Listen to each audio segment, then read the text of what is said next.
You're listening to a speech therapy PD podcast. Earn 0.1 ASHA CEUs for this episode by completing the accompanying course online at speechtherapypd.com.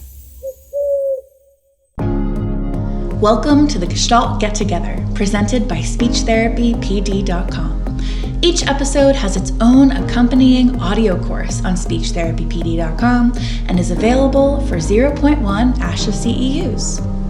The Gestalt Get-Together is your podcast for discussing the state of the evidence of Gestalt language processing, associated therapy modalities, and how our field is responding to the frameworks of GLP and NLA.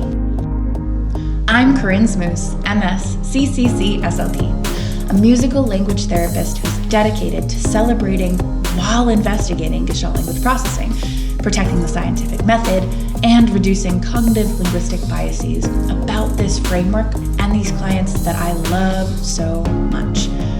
My areas of focus are psychoacoustics, music theory, and musical syntax in GLPs. Previously, I worked closely with key players in the GLP quote-unquote movement, but experienced concerns with the propensity for logical fallacies and resistance to quantitative inquiry in the larger community. I now identify myself as lovingly skeptical, and I hope that listeners will sharpen their ability to recognize linguistic choices that move a cause forward without strong evidence, what level of evidence we're actually dealing with, and where we need to go next to support these kids that we care about. So what can you expect from us? Our episodes will provide balanced and educational interviews about clinician experiences, live coaching and problem solving about therapeutic decision making with a healthy dose of musical language recommendations thrown in, discussions on the logical fallacies and cognitive biases that emerge when implementing a new approach, and even some elements of the BITE model that have emerged within the larger GLP movement. Most importantly, this podcast is intended to help you embrace, investigate, and analyze your unique role in child development for Gestalt language processors without getting in your own way.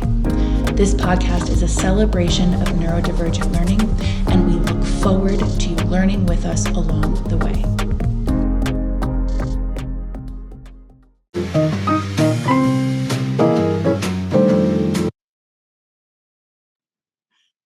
Hi, everybody. Welcome back to the Gestalt Get-Together. This is your podcast for everything GLP, echolalia, musical language, special interests, all these things that we as speech therapists working with GLPs and parents of GLPs really, really like to talk about. That's why you're here, right? On a podcast about GLP. I'm Corinne Zmoos. I'm a speech therapist and I work with GLPs. I center musicality, play stretches, and caregiver coaching about relational techniques. Now, this course, if you are listening live, welcome. I'm so glad you're here. Or if you're streaming later on, it is offered for 0.1 CEUs through Speech Therapy PD. Those of you who are here right now, you're going to get that credit after this episode is finished. But if you're listening later on and you're thinking, wow, I would really like to get a professional development hour for this, you should go to Speech Therapy PD, check out the options that they have, and you could use my code Gestalt33 to get your first episode for free. All right, so it is early 2026. In 2025, my focus for the podcast was hearing from parents, therapists whose lives and work were transformed by reorienting their child interactions through incorporating ideas from GLP and NLA by Marge Blanc, 2012, 2022 or 2023. I forget when it was reissued, her book. We covered basics of echolalia, hyperlexia, special interests in 2025. But this year, what I really want to be doing is going deeper into the historical literature, current literature, interviewing some more academics and researchers, talking about challenges with things like data and goals, and also explore some critiques about what might be missing, what doesn't really hold up when we're talking about GLP. If you haven't listened to the episodes about cognitive biases and logical fallacies, I really, really recommend you go back and listen to those so that we can lean into some of the critiques and figure out where we want to get stronger in how we talk about GLP. Okay, let's get to our guest. Thank you so much for your patience with the intro. Today, I'm going to be talking to Biz. Yes, Biz is their name. And Biz has become such a cool resource for me about how to lean into creative therapy. So I would consider myself a creative therapist musically. When it comes to the side of creativity, especially with like art, this is someone that I really want to learn from. And I'm excited to interview them today for all of you guys. They are a late identified ADHD speech pathologist working in home health in the Phoenix area. So a lot warmer than where I am. She's been working with GLPs and AAC users for the past 10 years in clinics and in home settings. And she uses what we call exploratory process art with her clients as a modality to facilitate creative, accessible, and curiosity-led play and language development. So what are our outcomes for today?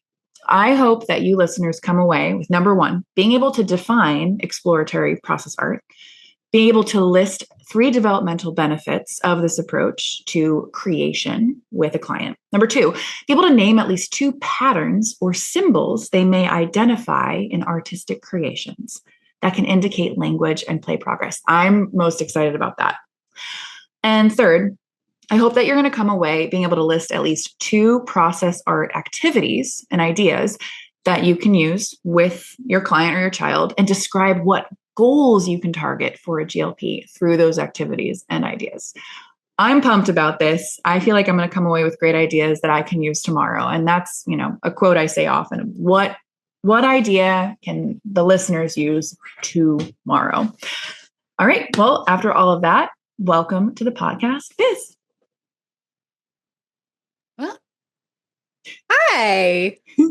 That was so nice. Thank you so much. Not a bad intro. No, not at all. Checked all the boxes. Good. Thank you so much. I'm so excited to be here.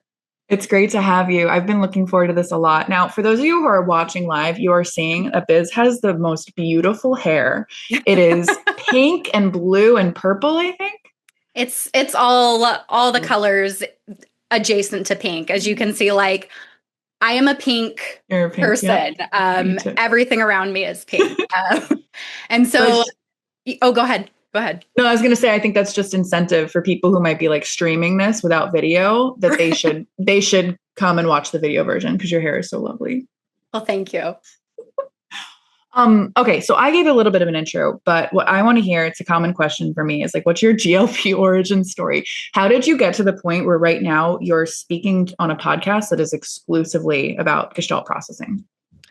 Honestly, I don't even remember where I first heard the term or I first was like, what's a GLP? What I do remember is that I read something about it somewhere, and this was like pre-meaningful speech course, right? Like, not a lot of people were talking about it. So truly, I have no idea where I even saw it. But as I signed up for the course that March had available, I started going, oh my gosh. Oh, no, this is what I'm seeing. These are patterns I've been recognizing. And as I started to take a lot of those ideas and implement them into my play-based therapy, and instead of trying to redirect to some form of language that we were trying to get to, once I started leaning in to the Gestalts and leaning into that kind of play, my client's language exploded.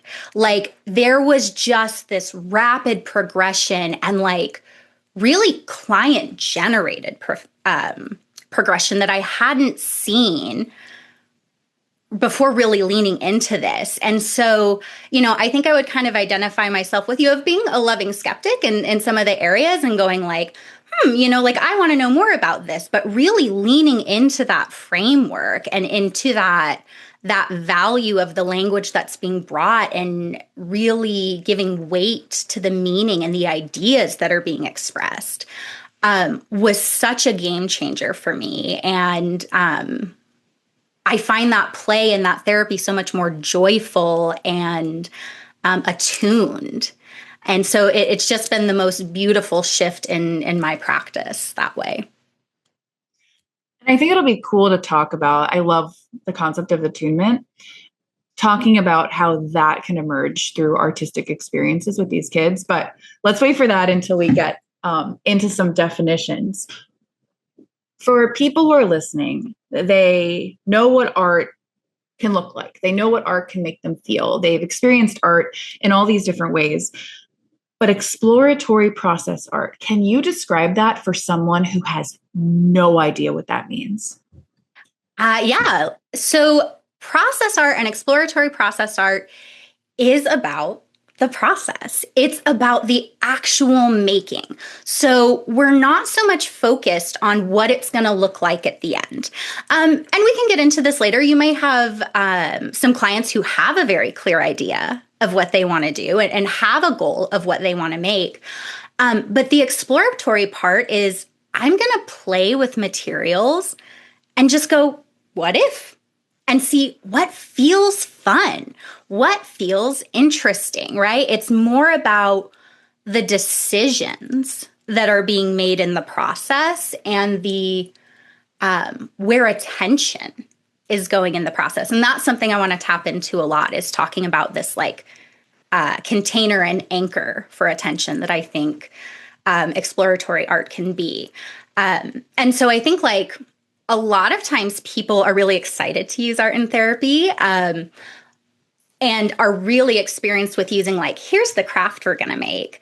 But sometimes that can be a little bit stressful, particularly for our demand avoidant clients. And so this exploratory art is, I'm going to put out some things, and maybe those things are paint or stickers or paper or glue, pom-poms, anything really. And I'm going to put it out and see, what do we do with it? What feels fun? What captures attention? And what really tunes into, this is cool. What happens if I X? What happens if I Y? And just following that play path forward, using artistic materials. What are you mentioned a couple of materials, but what are some of your favorites or materials that you've seen lead to really cool, like spark moments? So, and this comes like personally, I love a paper craft and I love a collage. And so I love a paper collage. And so pulling things from magazines, pulling, honestly, even scrap paper of like, we've doodled on it before. Let's rip it. Let's cut it. Let's glue it. Let's poke it. Let's do something with it. So even just like regular paper or, like I said, old magazines, I find that a lot of information can really be gleaned from, what are you picking out in a collage? What do you think is interesting? What do you think is cool? But some other things that I really love are like cardboard.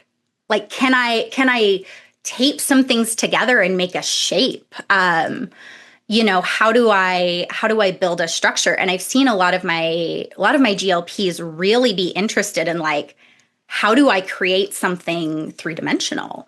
And so it really doesn't have to be all that fancy. You don't have to go out and buy all the paint and all the paint brushes. You can just use scraps and odds and ends that you have around your house, and how do I engage with them in a different way? Yeah, I think about using recycling a lot. Mm-hmm. So I do some music classes around Baltimore for all neurotypes.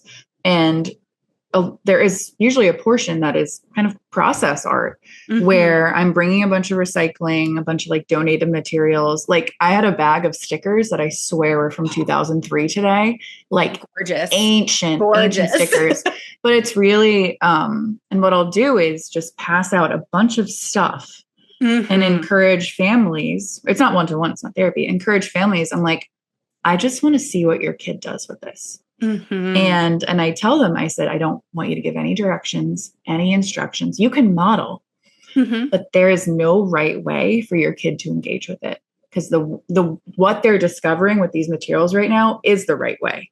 Mm-hmm. And it's really, really cool to give, it's kind of like the parent is giving their kid permission to do it, but I'm also giving the parent permission to do process art. Yes. And I'll look around as I'm singing, because I sing while they do it. So the pressure's off. People start folding, they rip, they start to make things, little hats. It's this opportunity, it feels like, for anyone, our clients, or really anyone who's engaging in a process that doesn't have an end product, to just kind of like let go. I see shoulders drop. Yeah. I see this, their bodies change too. Yeah, I think that that's one of the things that I have found so much value in, is just this like sense of grounding it can really provide. Talking about folding and tearing and gluing, I see it really reflect, and when I think about my own process as an artist and those in my clients, like, it's very stimmy. It's such a fun, stimmy way. Like, something about ripping for me, if I've had a very stressful day, ripping paper, cutting paper, like, it just, it grounds me. And so I think there's this very common pattern that I see of, when you play with it, you're kind of led towards, sensory wise, what feels good. And just, it kind of helps like bring you into that more creative, regulated state where you can make choices and you can be curious. And I love seeing that both with clients and families. And I think parents can also be very stressed sometimes, and also clinicians too, of like, well, I'm not good at drawing. I'm not good at this. I'm not creative. And the good news is just creating. That's being creative. Like, there's no good way or bad way to do it. You don't have to have a certain end product, right? Like, you're just playing. You're just playing with this very visual experience, which I always think is really cool and really fun to witness. You're mentioning the word grounding. I think that made me think of, so the sensory experience of creation is really important. It's what draws a lot of people into art, and kind of where you can detach from symbology, you can detach from language. And someone's like, but you're a speech language pathologist. Okay, well, there's also really powerful ways to get to more meaningful language by detaching from it first. Sometimes language can be a huge barrier to being able to engage with language. Whole different conversation. Anyway, what you were talking about with sensory and grounding, it reminded me of, I read a lot of papers to prepare for the episode, because this is so interesting to me. I'm going to put the link in the chat for those of you who are here. But there was a whole table that these authors put together about occupational therapists using process art. And they created this table about different materials, some for proprioceptive, some for like tactile input. And they were talking about how there's like certain ways of engaging in process art that can lean into the sensory differences that your client or child might have. So you think about, I know a lot of GLPs who are seekers. They're seeking input, they're seeking pressure, they're seeking that release. So one thing that they mentioned in this table they created was using chalk on a hard surface. Because think about, you've got to grip, you've got to push, you've got to stabilize. And I'm thinking like big sidewalk chalk, but there's all that stabilization that has to happen proprioceptively. They also mentioned the idea of putting paint into a squirt gun. Yes. Yeah. And I think about like how much you've got to engage your hands for that. You may even like go into different like body planes to reach different places. I know a lot of my clients, like, they don't really engage in different planes of movement. It's very much like focused downward. And so that could do some different planes. What else did they mention? Clay and Play-Doh, all of the pushing and squishing that has to happen there. So you just reminded me so much of like this paper and how we can, and I may be jumping ahead, like think about goals, what we're working on. Yeah. This could also help with some like OT or more global goals. Oh, for sure. And there's a lot especially like for our clients who do struggle with fine motor skills. Really bringing it big engages some of those other types of movements, right? Like if you move your paper from the floor to the wall and, pull and push and go up and down, do, on your belly on a platform swing, put your paper under, if you have a big area, like you said, with chalk, or if you have like a big piece of butcher paper and a scooter board, sit on the scooter board and move around and make marks. Like there are so many opportunities, regardless of, gross or fine motor ability, that we can bring in these different elements of movement and really, really tap into those in a way that is engaging. And like you said, might also really benefit those OT goals. We're crossing midline a lot of the time. We're working on range of motion with that. And I'm not an OT, right? Like, I'm not writing those goals, but I think the benefits are really there as well. Yeah, and think about how much we want other people carrying over our strategies and their time with the kid. Mm-hmm. If we can lean into those for the OT, I mean, it's always appreciated to again, like creating the containers to work on certain things. Okay. So that brings us to container. You and I, containers and contents. You and I were joking before we got started about, like, I'm always talking about, and people who've watched it, like I make this rectangle shape. I'm like the container, Yes, we're creating different containers of time and of space and of materials for these kids. That's what a therapy room is. That's what their playroom can look like. So process art, acting as a container for certain types of growth. Tell me what that means to you. Yeah. So I think that it's important to note that so many of our GLPs and our autistic learners are so visually oriented. Like there is so much visual information that they are taking in at any time and may just be holding cognitively, that it might not even be in their environment. There may be that really rich internal image. And I think sometimes, particularly if there's also an ADHD component, sometimes it can be kind of hard to filter which of that visual information is relevant, right? And relevant is such a broad term, right? I'm not necessarily advocating for like, you pay attention to what I'm doing, but like, it can be really hard to sift, like, what are we all paying attention to right now? And so when we have something tactile, we have something tangible, and I put something on that paper, I make a mark in the paint. Now there is something that I am so sensory tapped into, my attention is there. And so even for us as therapists, I think it provides this attention container. Like it really helps us to go, oh, this is visually what you're attending to right now. I have a client who, light of my life. Like I adore her. She's so funny. She's so creative. We had been working on some narrative goals. And she would pull, it was so interesting. Like she wasn't necessarily scripting the shows, but she was scripting something about the shows she would watch. So like Clarabelle used all the carrots for the carrot cake. Gil was so mad. But what was happening is her attention was jumping so much from one idea to another that it was really challenging to get this coherent narrative of what was happening. And, I'm doing my GLP, Nancy Drew, like, okay, what's happening in this episode? And it was apparent she was pulling so many different things.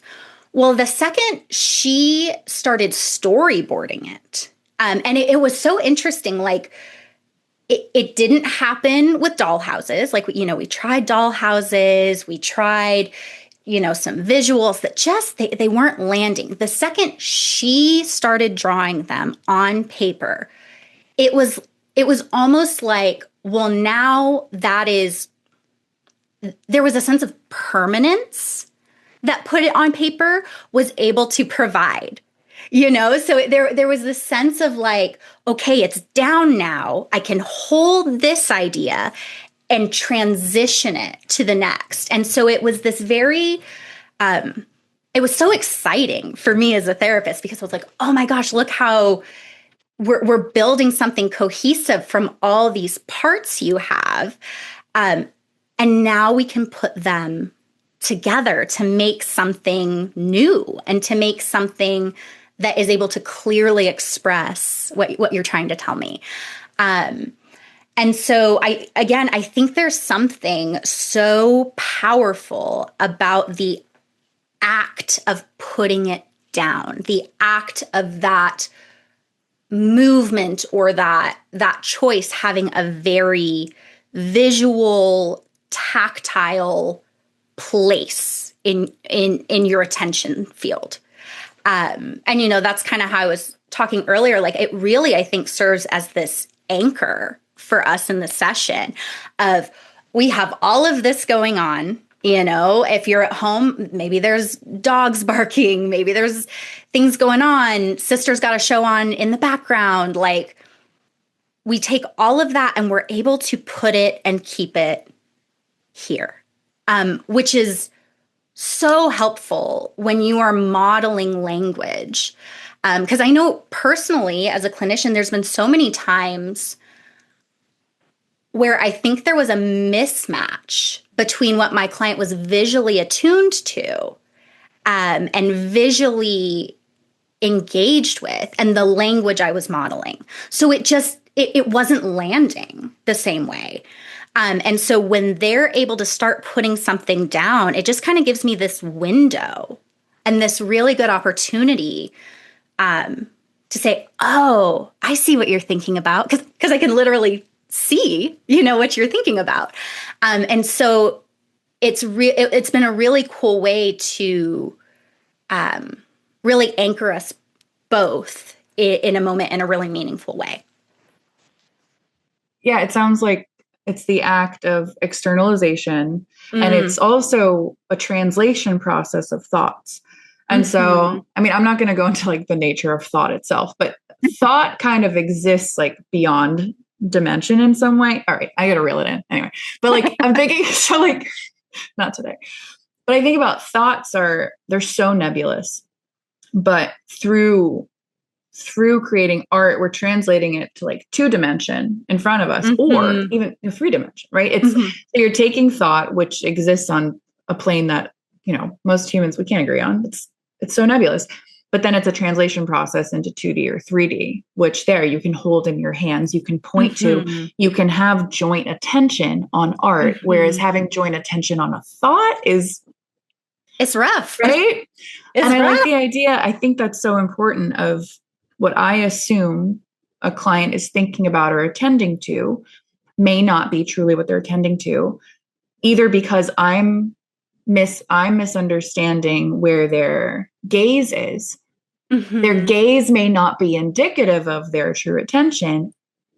Because I mean, it could be also like ocular motor too. That the motor control over the eye movements may not be indicative of thought and attention. Wow. Was there anything there that you want to comment on or push back on? I did just want to comment on the visually, what are you attending to? I think even in terms of visual quality, like what is the quality visual you're attending to? Because I mean, we know so many GLPs and autistic learners have a rich relationship with color. Hello. Color is so deeply meaningful and might be, that might be the thing they're attending to. But some of our learners are attending to how the light moves and how things are moving. They might be attending to what does the texture look like? And so even if we're just thinking of like, okay, you're looking at this thing, what do you like about it? Is it the shape? Is it the color? Is it how the light interacts with it? And I think when we engage in that visual play, we get to see a little bit of that, like you said, externalized. We get to see this internal process made tangible in a way. And so for us, again, I think it really helps us match language-wise. Or if we're presenting other materials, I'm not saying you have to do art every session by all means. But I think it can really help us to plan what models and what environments really lend to this salience of what we're offering. You just brought back a memory of a child who I now know is a GLP from years ago. And it was an autistic young girl. She was 2. And there was a day where she was so upset and nobody knew why. I mean, she was just like, when you hear a kid cry and you're just like, they're devastated about something. Yes. And she had no expressive language to capture it. She's also 2. And it was really, the teachers they'd kind of given up. They had to keep going with the day. She was just sitting there crying. And something in me was just like, I'm going to go over with a blank sheet of paper and just start drawing a line, squiggles. Her whole body relaxed and she just watched the movements. And for me, that was very exploratory, where like, there was I didn't have some end product. I wasn't going to draw her crying and then draw a speech bubble. My hand just started going. And that it connects to something I did prepare for tonight, but I forgot about that little girl, about watching someone paint or draw and why that can be so powerful. And some of the ideas that came up are that, and yeah, this is like, it's so perfectly matched for that kid, that slow, purposeful strokes and watching slow, visible progress across a spatial environment. It provides this simple and externally guided focal point. So there's a guiding nature of it when you're creating some sort of stroke on a page. I think also what that movement might have helped do for her was there was a rhythmicity and a repetition of it, where it's going to curve up here, curve down there. The idea of like gradual change. It wasn't like, you're okay, why are you sad? That can kind of be like harsh or scary when a kid is really upset. But it's this gradual, slow, predictable engagement of the visual system. Those are some of the things I was thinking about like why watching someone create something could be like so peaceful or lead to joint attention in a way that's more gentle. Yeah. And I have a couple thoughts on that. Yeah. And I think one of them is, again, I want to be so clear that art therapy is its own field, right? And yeah, that's important. And also, I have learned so much from the field of art therapy. And so kind of one of the frameworks I look at is called the expressive therapy continuum. And it talks about like broadly speaking, in the context of art therapy, we're using imagery to create something that like we don't yet have words for, which, when we're developing language, I see some parallels there, right? And, they will talk about this progression from very abstract movement-based as kind of that first, just like being able to emotionally ground before you can start to create symbology and symbols and something much more like form-based, I guess. Like it's this really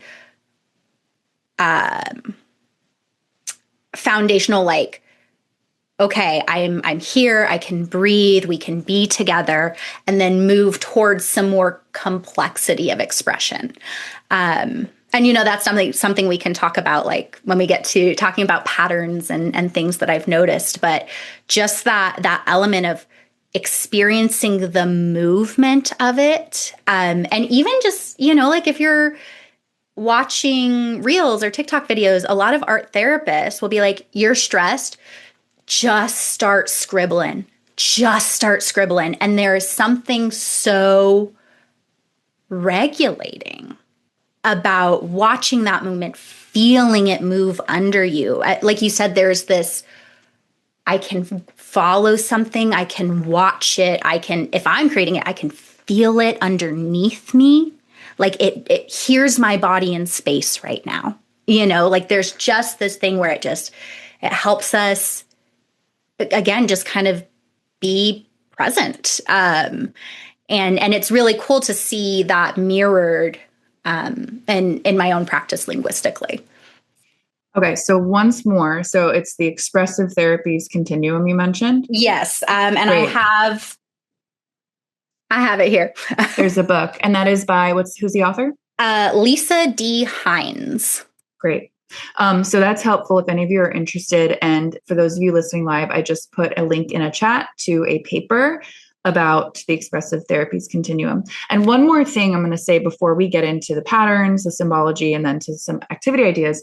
What you're saying reminds me a lot of embodied cognition, which is like a framework that I'm really interested in. I want to read a quote about embodied cognition, and I want to see if you feel like there's connections here. So embodied cognition, it emphasizes the importance of sensory motor experience gained through our bodily interactions with the environment for acquiring and representing conceptual knowledge. There's an importance of the body for cognitive processing. It posits that cognition strictly involves the processing of abstract and amodal symbols. And this theory assumes that our actions and bodily experiences are crucial to cognitive processing. And so I think about the abstract and amodal symbols. That's so much of what it seems like you're talking about with art. Yeah. Just linking our bodily experience to our cognitive experience. I mean, it feels so deeply important. And I think regardless of who your learner is, whether they're a GLP, whether they're artistic, or, I have a lot of experience as well working with like motorically complex learners, and engaging movement during language has always been this huge boost of being able to acquire new information and synthesize new information and be able to make meaning of those things. So, sorry, I'm thrown by that interruption. You're so good. We're going to get right back on track, guys. Thank you. All right. Perfect pivot point. Let's talk about the symbols and the patterns. So you have someone in front of you, you have a child, you have a client engaging in process art.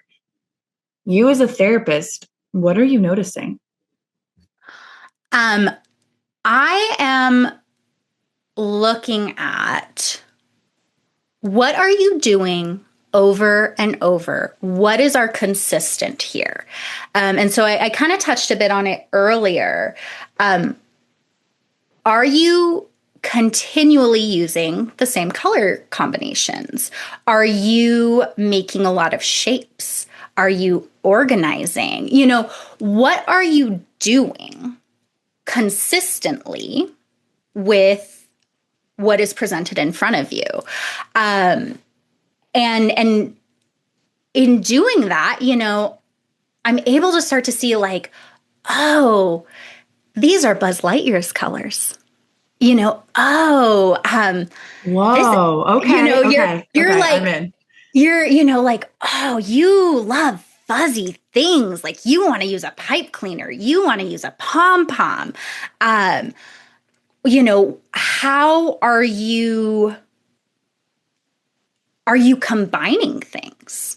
Even if we just think about like typical play development, we start to see like when I'm combining two toys, I start to see that complexity develop in language as I start to be able to use two words together. And, obviously we're looking at some differences in how this is expressed, but like if I'm consistently drawing Buzz Lightyear over and over again, but now can I draw Buzz Lightyear with I have the carrot cake story in mind. So it's like, can I draw Buzz Lightyear with a carrot? And as I start to see those things come together, well, now there tends to be a little more complex use of language because now there's something relational in that drawing.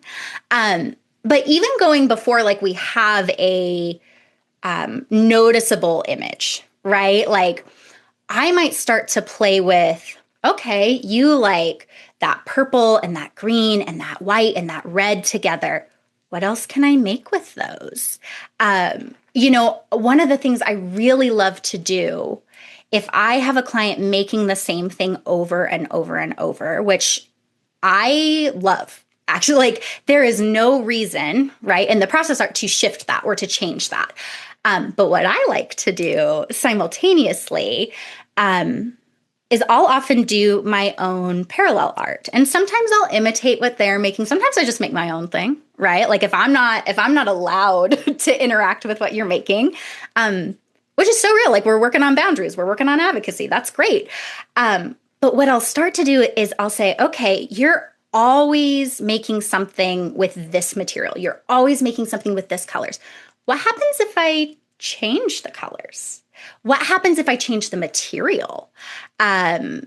What happens if I change the size? What happens if I change, all these little elements of it, of where you are doing the same? What happens if? And generally speaking, my clients will look over at me, and if I'm doing Buzz Lightyear in the wrong colors, they are going to tell me, Well, and look at this. Now we have a negation in context. That's not Buzz Lightyear.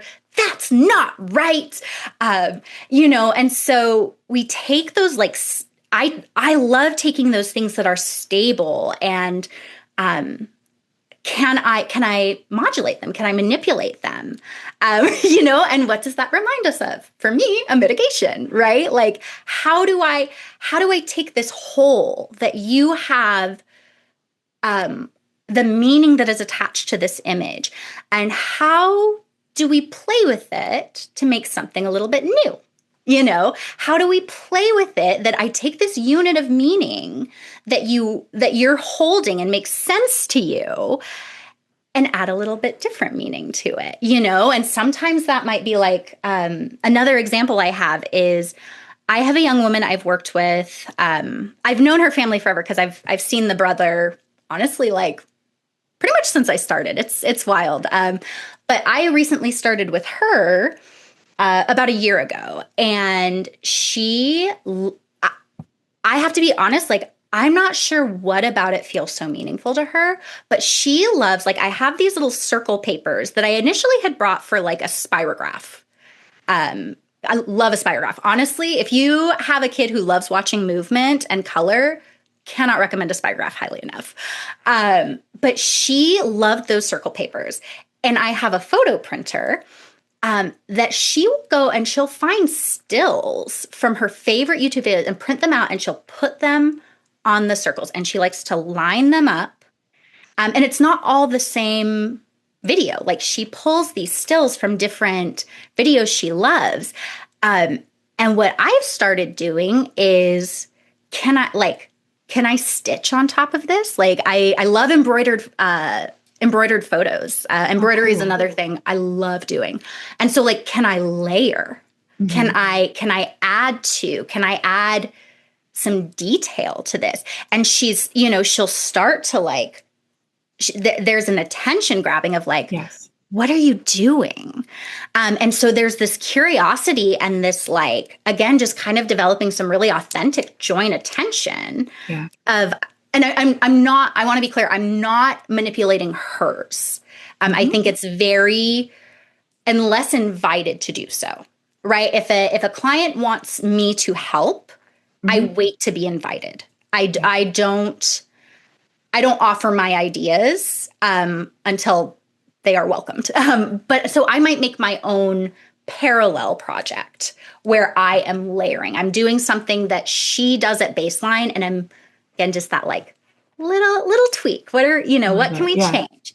And I've noticed when we have novel use of materials, there is, generally speaking, not always, but this novel use of language, this novel context, this, as the complexity of the art increases, I find that the complexity of the language to describe it increases as well.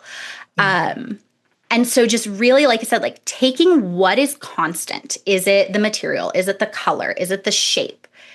And how do we play?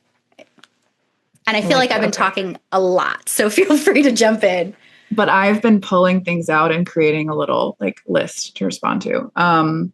It's really cool because a lot of the things you're saying, they remind me of what things that I've been trying out. It reminds me so much of the book I'm writing right now, which is about what I call play stretches. Mm-hmm. One of the chapters is called modulation stretches. It's about these modulations where you're shifting something that already exists in subtle ways. And so I loved the example of Buzz Lightyear colors, because there's been so many moments with kids where I'm like, wait a minute, you're lining up everything, or you're creating something with the Baby Shark color order.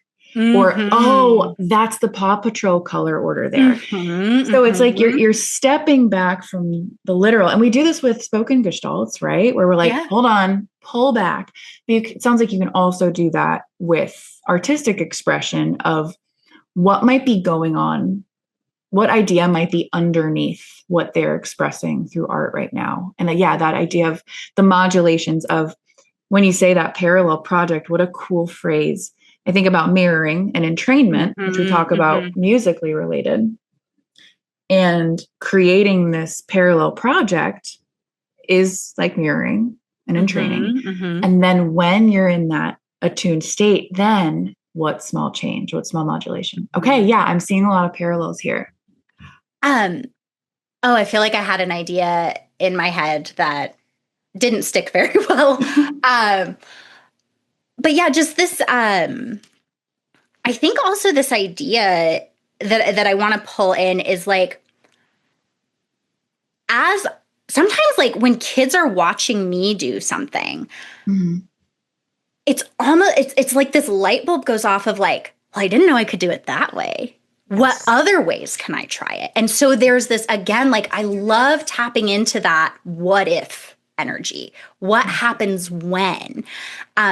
Because that's what we want kids trying and creating with their language and trying new things. We want them to come in and go, oh, what if I try it that way? What if I change this? And being able to observe. And I think a lot of autistic learners, and not unique to them, there are certainly lots of neurotypes that learn this way, but there's this really rich observation process, this really rich, like where they're watching me, and it's kind of like how I break things up or how I do it. Like, how are you making that shape? Like there's this really rich experience of watching how I take this whole unit of meeting and how I might break it up into parts. Yeah. And so like there can sometimes be this light bulb of like, oh, there's other ways I can try this. I can do something and create meaning similarly that has a little bit different tone or flavor, or, like I think a lot about when I talk texture, really, I find it relating a lot to how you talk about timbre, music, of like, oh, like if I say, well, look who we have here, but then I say, look who we have here, that means something different. Right? Like there's a different energy, there's a different emotion. And I think when kids start to play with texturally how they're making something, or like form how they're making something, there tends to be this like modulation of meaning, or like there's just something a little bit different about it.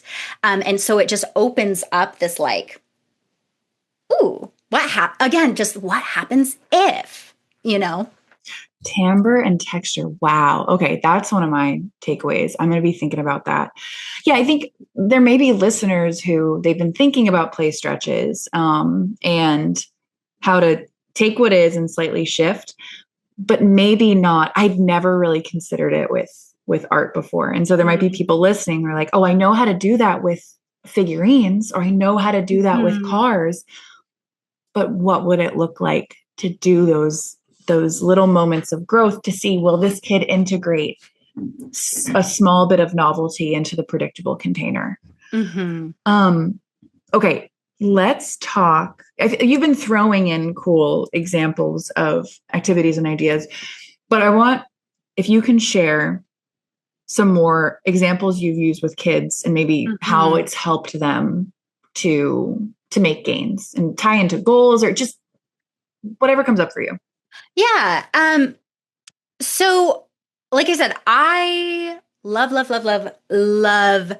collage. Not just images, right? Like, and I think it's, when we're talking special interests, collages, if you find, like a Disney sticker pack, like those are super, super helpful because, you can start to pull interesting things, but also collages of different materials, tissue paper, beads, popsicle sticks, cardboard, right? Like we're pulling, and really you can start to see this like novel use of language and attention to like try different things. And you can also see like, is there something that is just not clicking in there, Other things I really love I love printmaking and tracing. And I think tracing is one that a lot of highly visual, like if you have a lot of like these kids who are doing this, I think tracing is a great activity, and printmaking. And, if you have stamps, great. If you have, but you can also go outside and find rocks to put in paint and put on the paper. You can find leaves. If you have toys that are okay to get messy, and obviously like exercise caution about things that are precious and special. I'm not advocating you take the favorite figurine and dump it in paint. But like what happens when the dinosaur stomps, right? Like, because then we start to see this like relational language start to emerge. And so that's when I love, again, like tracing of where do we see similar shapes in the world? Very similar to like, how do we see similar structures in language? I really just think it's like this visualization of these linguistic processes. I'm trying to think, this is, if you're feeling bold and daring, I love a sewing machine in therapy. Like there's that is extremely bold, extremely daring. Extremely so bold niche. and daring. That's so but like one of my guys, it has helped him develop so much cognitive flexibility over the years because he is a collector. He has many, many interests that may switch on a dime, right? Like he is deeply passionate about ocean animals and Super Mario Brothers and Pokemon and, Catman and Dogman. Like, and he is a figurine guy. Well, mom started to be like, it is not financially sustainable to every time you want a figurine for us to do that. But it was so hard because to him, the collection is the thing, right? Like if something is missing, it's not the collection. Yeah, it's not complete. It's not the Gestalt. It's not the Gestalt. Come on, mom. And so what he started doing is he would draw like little paper dolls of them. And that was able to help him complete this idea so that we weren't so distressed and losing the engagement and the ability to express through, and we have since I brought one of my just kids sewing machines. And he was like, I want to make a Monty Mole to go with my stuffy collection. And he's from Super Mario Brothers, just this little guy. And I want to be so clear, I've never made a Monty Mole. I have no idea. Like, I have some sewing experience, but not in drafting patterns necessarily. And so it's a really cool experience, not only to model that cognitive flexibility of like, I can create these different units in different ways, but also him watching me go, ooh, I don't know how to do this. And so like one of the things we're working on for him when we're talking goals is like asking clarifying questions when he doesn't understand. And so I get to model, ooh, I don't know how to do that. And so I get to model asking these questions. I get to model like I think as you get to like more advanced stages, you also have this opportunity to address a lot of like executive functioning goals of, oh, I have this idea. I kind of don't know how to do it. And this idea of like, let me try and correct. Let me try and correct. And it is really interesting to watch how like when kids see me try something novelly, they're really honestly very forgiving, you know, in a way that sometimes I'm surprised by of like, I don't think this is going to look right, but they're so excited and there's like the buy-in is there. They're like, oh my gosh, we're making Monty Mole. This is the best day of my life. And through that, like you get to see the development and like really rich opportunities to, like I said, practice those executive functioning skills of like, how do I stay with my goal when things go wrong? How do I monitor when I don't understand? And to be able to see that in progress and then to have something very physical, very tangible, very tactile that I can hold. I think also I've touched on it a bit, but there's so much rich opportunity for pragmatics goals when we're doing art, particularly around like protesting and saying no, of like, this is mine, this is yours, asking for assistance. How do we do that? How do we get people to help us meet our goal? And, you know, like one of the things that for me clinically feels very important is to help equip my clients very early on, you know, shifting like where their language is at, is how do I get what I need to make this feel more accessible? Like what needs to change? How do I modify this? What do I need differently from you as my communication partner? And I think like when we're doing art, that's a very rich experience of, because I have this thing and this process and this project in front of me that like is meaningful to me. There's this experience of like being able to advocate for yourself and being able to say like, I want this material, but it's not here. Oh, well, you know, I don't have that today. What are we going to do about that? Like we can do this problem solving together. And oh, you're right. I could bring it next week. Okay. So like, we don't have to finish this today, you know, and making plans together and making these decisions jointly. I think in a way that like really improves this social, emotional, like relationship. I love that there's like higher level, like almost there's like the sequencing involved. I love the idea of like even like intentionally getting things wrong while you're creating something. Mm-hmm. I love to do that with a high attunement to when it might be going too far. Right. But yeah, like making Luigi and Mario the opposite colors. Mm-hmm. Something like that, where it's like, why would I know that? Like, I'm just some old lady. Like, why, Mm-hmm. Sorry. But things like that can really help elicit language. But I want to, if we can kind of roll it back to maybe like early stage GLP, stage 1, stage 2, what are some materials or ideas to even get that buy-in? I've got a couple I wrote down, but I want to, is it okay? Can I share those and see what you think? Please. Go ahead. So I was thinking you had mentioned stickers. So stickers of favorite characters, because I'm always saying like let's start with special interests. Mm-hmm. What is going to catch their eye right away? So it's definitely stickers of favorite characters. Another one I thought of, because I am a former scrapbooker, 2003, hated to see me coming. Like, I loved scrapbooking.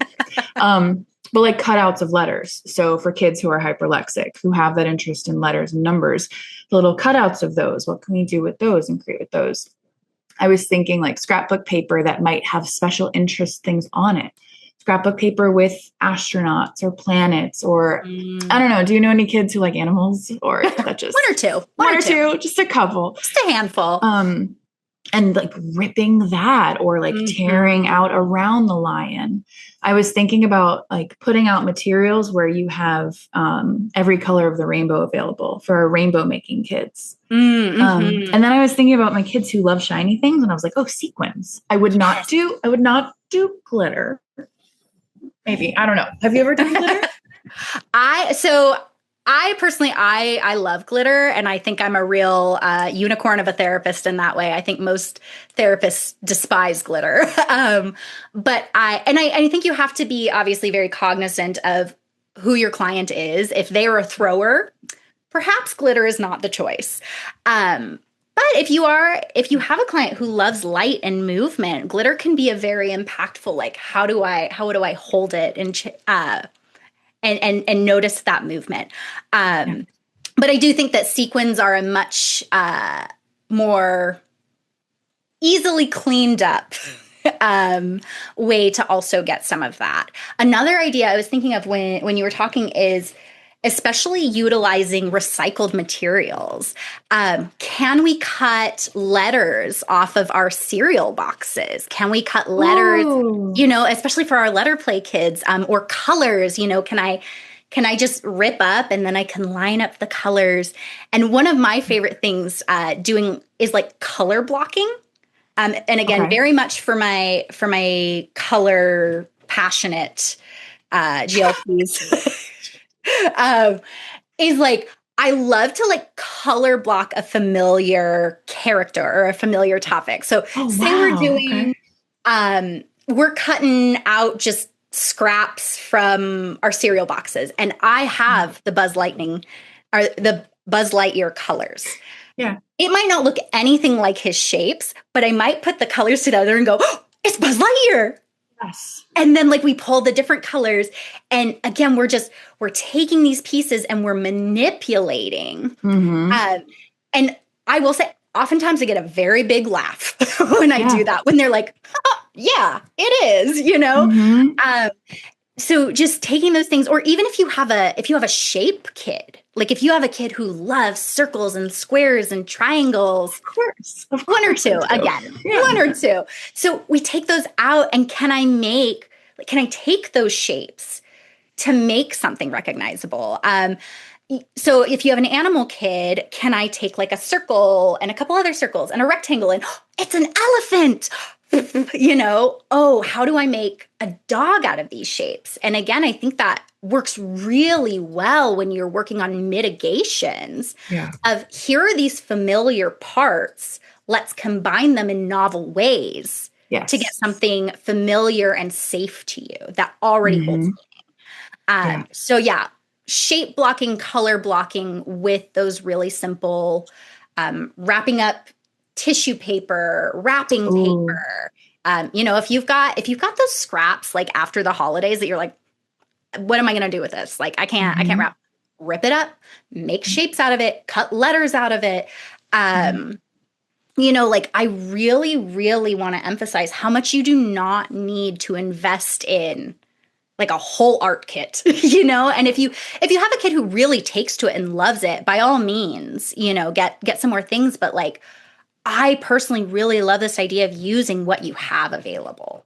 Again, to do just some of those, like, okay, I've got red, yellow, blue, and brown.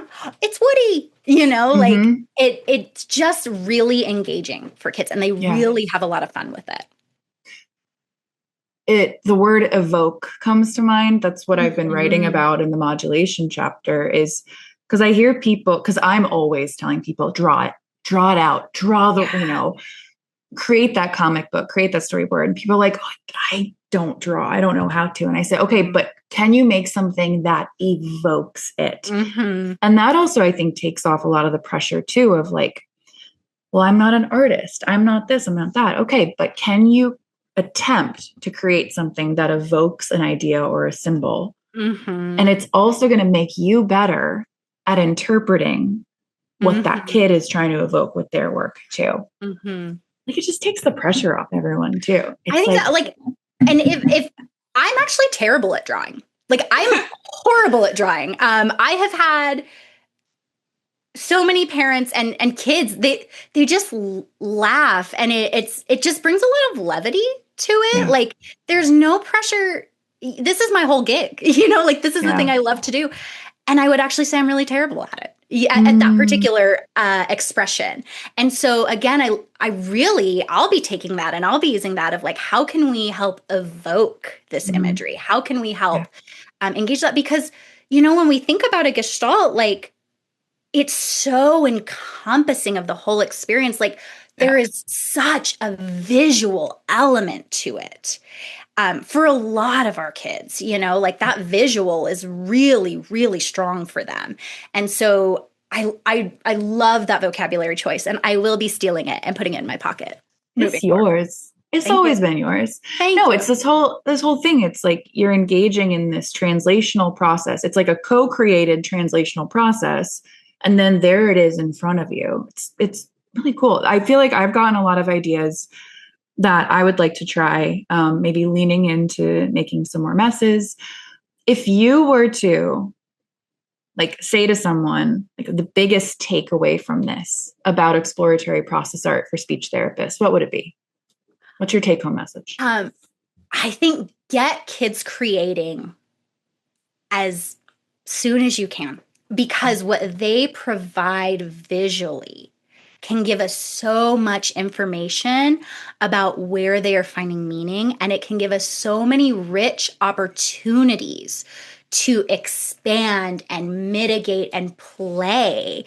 And also to just like really have a lot of fun. Art is fun, And so I think it is such a stellar tool in your therapy toolbox that everybody can do.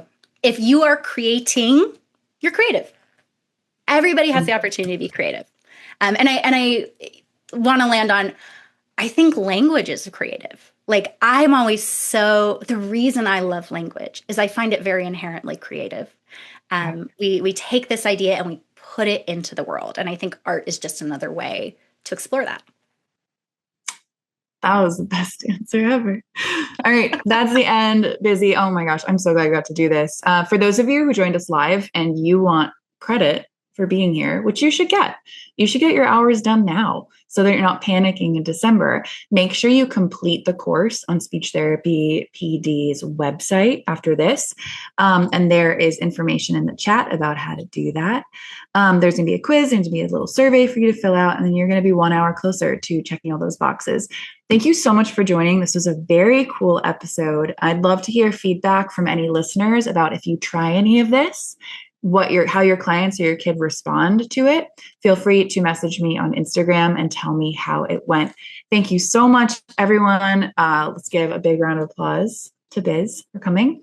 And I'll see you in 2 weeks for our next episode. Good night, everyone. Thanks so much for joining us on today's podcast. Remember to go to speechtherapypd.com to learn more about earning ASHA CEUs. We want you to get credit for the hard work you've put in to further your education.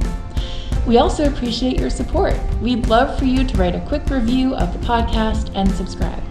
If you're listening on a streaming platform, feel free to rate us. 5 stars is great, 4 stars is awesome, but we also appreciate honesty around here if it's lower. That way, your ratings and your reviews will help get our podcast to more clinicians like you, as well as parents and people from other professions who might benefit from learning about Gestalt language processing. Now, if you've indicated that you are part of the ASHA registry and entered both your ASHA number and a complete address in your account profile prior to the course completion, we will submit earned CEUs to ASHA for you. Please allow 1 to 2 months from the completion date for your CEUs to be reflected on your ASHA transcript. And also, please don't hesitate to tell us which topics you would like us to cover in future episodes. To get in touch, drop us a line in the comments section or send us a message on social media. We'd love to hear who you want us to interview, what topics are on your mind, and where you'd like us to investigate when it comes to the world of GLP. Okay, but here's the really cool part, especially because you listened all the way to the end. For our Gestalt Get-Together listeners, we actually have a special coupon code to receive $20 off any annual subscription to speechtherapypd.com. Head over there to get ASHA CEUs for listening to this podcast and all other episodes. My code is Gestalt20. You're going to put Gestalt in all caps, and that is GESTALT 20. I hope to see you at our next episode. Remember to visit speechtherapypd.com to earn 0.1 ASHA CEUs for this episode and to see our library of over 1,400 courses for all things SLP.